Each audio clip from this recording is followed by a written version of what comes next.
reactionary thing to us coming out of that whole atheist closet. We are seeing a lot more fundamentalism. There is a pushback.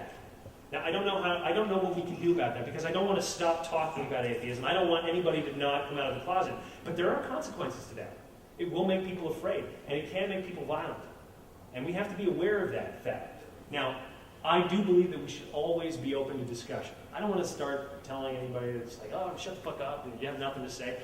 We should be inviting, but at the same time, we don't necessarily have to be super nice. I don't have to just accept something because it's important to somebody else. I can debate it, and if they can't stand that, well, it's too bad for them. You know, like I said before, we've only been able to discuss our non-belief for a short period of time, and maybe that might all change. You know? Maybe, what if tomorrow the United States became a theocracy again, knocking at my door and saying, hey, good atheist, come with us. You know, we read your blog. You're an enemy of God. Maybe. I mean, I hope it's not like that. Trust me, I hope it's not like that. I would have written my own epitaph. But I tend to think we're actually not going to go that way. I think people are starting to really realize that extremism, religious extremism, is a very frightening thing. Unfortunately, Americans are getting dumber, though. Majority of Americans think that this is a Christian nation and not a secular nation. Well, I think it's unfair to just say that Americans are getting dumber. I think it's easy to pick on Americans, right? Canadians think that Americans are a lot dumber, but the percentage of people that believe in evolution is almost the same in Canada. I think that there's been a movement in the United States which kind of tends to glorify anti-intellectualism.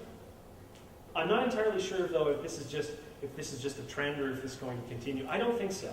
I think that the problem that you have in America is that you have you function best when you have competition, right? When you don't, you're just like, you rest on your laurels. You're like, who gives a shit? But once China starts really getting some serious research and doing some surpassing you scientifically, you guys are going to fucking wake up. I have every confidence that you are. It was the same way with Russia. I mean, up until the 1950s, it was illegal to teach people evolution. You know the Scopes trial? He lost.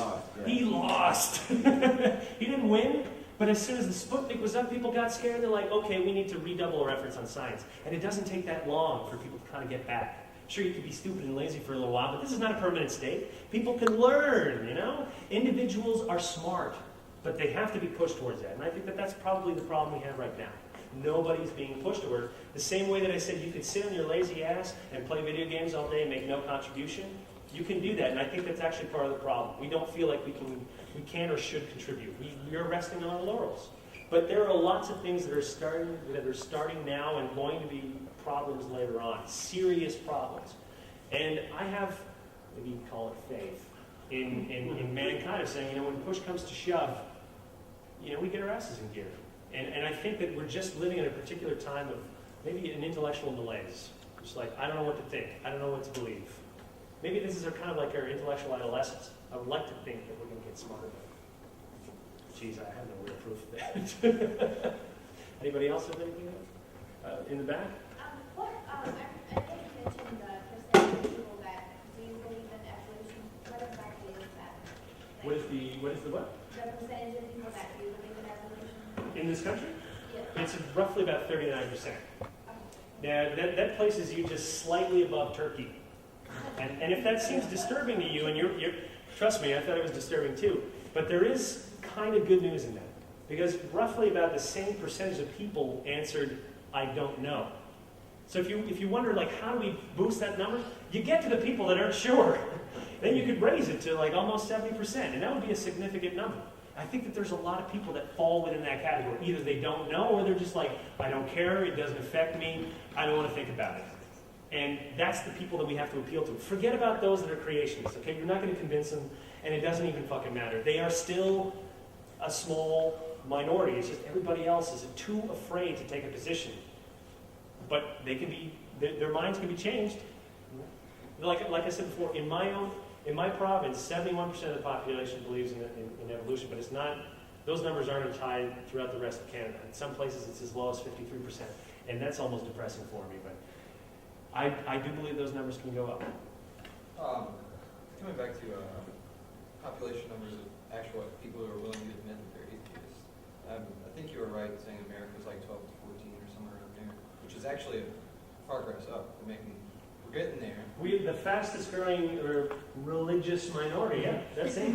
Bam. But I believe it was Sweden or Norway, one of the two, is actually shockingly at 60%, I do believe. There's lots of European countries that are surprisingly, shockingly secularist that would make us Quaker boots being like, wow, you guys, the majority of the population doesn't believe in God? Oh my goodness, what's that like? Exactly. And they're all like, Notice it's there's awesome. those Well, I don't want to necessarily sort of like say maybe that's the solution. I think that there's a long tradition of religiousness in America, more so than in many of the other countries. I mean, think about this: pilgrims left to practice their own religion, and to some degree, in terms of any other industrialized or First Nations, America ranks pretty high in terms of religious belief, very high, in fact.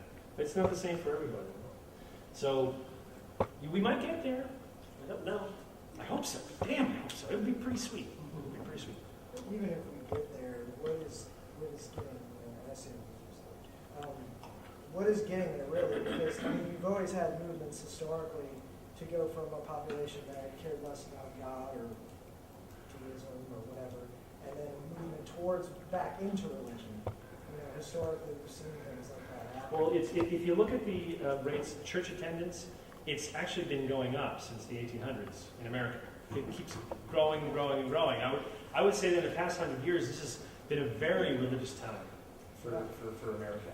And I think that part of the reason might have been also a bit of a reactionary movement. I mean, you have to remember at the time that the Soviet Union, a very, very scary, very mysterious nation, was godless. And I think that kind of pushed people towards one direction. You know, if there was any question about whether or not you believed, it's like, are you fucking Rusky? So I think that does explain a little bit why people would probably become more religious, because there are real implications to not believing it. If you came out of the atheist closet, it would just automatically be assumed. Yeah, I mean, there's a lot more social consequences to it. It's emotionally difficult to be atheist. It's a harder choice to make, really, in a lot of ways. Like we were talking about how religion can be a comforting thing for a lot of people. And you know what? I'll tell you one of the saddest things that I find is that religion tries to explain our place in the universe. I believe it's one of the attractive elements of religion. It wasn't just that you believe that you're going to die and go to heaven. I think there was another element to it. It's just that this explains the universe, and we need answers. Who wants nothing but questions? It's maddening when it's nothing but questions. But I find that even the most charming religious myths aren't even close to the magnificence of the real truth.